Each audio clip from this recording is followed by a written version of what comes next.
This is a real LEGO rumor.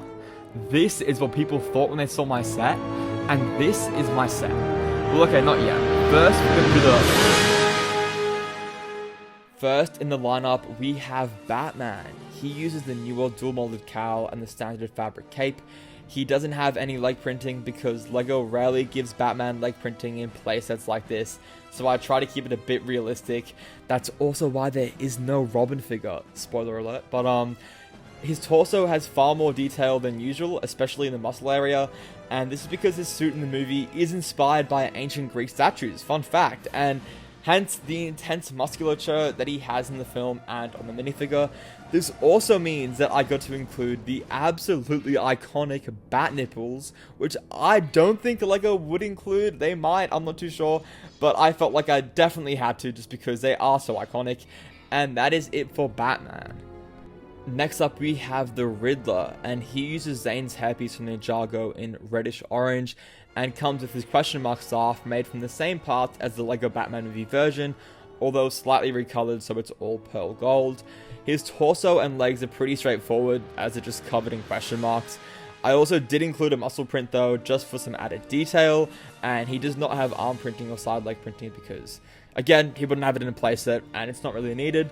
His face is obviously inspired by Jim Carrey's iconic open-mouthed grin, and sadly he can't have an alternate expression due to the hairpiece, showing the back of the head. Otherwise I would have put like an angry head or a beat-up head. But yeah, regardless, I'm still happy with it, and that's how he turned out. And finally, we have TwoFace. This figure was the hardest to create by far.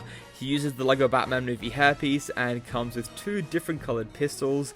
You'll also notice he has side arm and leg printing, something which LEGO wouldn't do in a playset like this, more so in a CMF they would, but I do feel like it was needed to capture the necessary detail, and the burn side of him just in general was very hard to draw just because of the sheer amount of detail that he has in the film. And all respect to the costume designers because the costume is incredible. It's just that when translating that into the cartoony LEGO style, I had to find a nice in between that still honored Two-Face in the film, but also was within the guidelines of LEGO. And I feel like I got there in the end. Overall, I'm just pleased with how it turned out, and he also does have an alternate expression where he's a bit angrier. I think that kind of matches Tommy Lee Jones's personality a bit more. That's it for the minifigs. Now onto the build, the Batmobile, and you'll notice that this version does feature quite a lot of blue elements due to it being based off the lit up version, and if you've watched the movie, you'll know that the lights kind of turn on when he starts driving in the dark, and it's off and the car isn't running, or sometimes when he's driving. But I did opt for this version because it's far more visually interesting, and it just brings a nicer contrast to the all-black vehicle. And with that being said, capturing the actual shape of the vehicle was genuinely impossible. Every time I look at the reference, I'd really start stressing because it's just circular. And again, all props to the designers because it's a really interesting design and I am a big fan. It's just that it doesn't fully translate that well into rectangular and, sometimes circular LEGO bricks. But I feel like using those circular bricks and some sloping parts, I did try my best at capturing that, and I thought I did a pretty good job in the end. I did also use this 1x2 tile piece that kind of goes diagonally, and that I used for the body of the car, and it allowed me to add a lot more dimension to it, because I was able to add various layers where the top layer was the outside of the car, second layer was the engine, and the third layer was the blue light. And once you take the roof off, there's a cozy interior with a tiny steering wheel and some levers for Batman to pull. Unfortunately, you do have to take his cape off to properly fit him in, but apart from that, I'm very happy with how it turned out. I think it's a pretty good representation of the actual vehicle and hopefully similar to what LEGO would do. And finally, we are onto the box art. Now, this is really fun to do because I had to recreate all the DC graphics that they've got going on.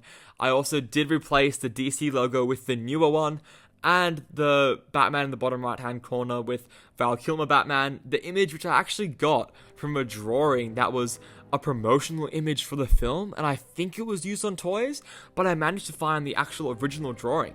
So that was really great, and the lighting on him also just happened to match the existing DC graphics, so that worked out very, very well. And the actual Batmobile speeding through on the cover, I think is really, really cool. I feel like it is definitely in line with what we've been getting with the other sets. And the vibrant Gotham City is also something new, which I feel like you don't really get in other Batman sets. And I really hope the LEGO set later this year does have that in some capacity. But yeah, that's it for the box. And thank you guys so much for watching. I really do appreciate it. Please stay tuned because I'll be making more videos on more custom sets. And I know I haven't posted in a while, so this is hopefully to make up for it.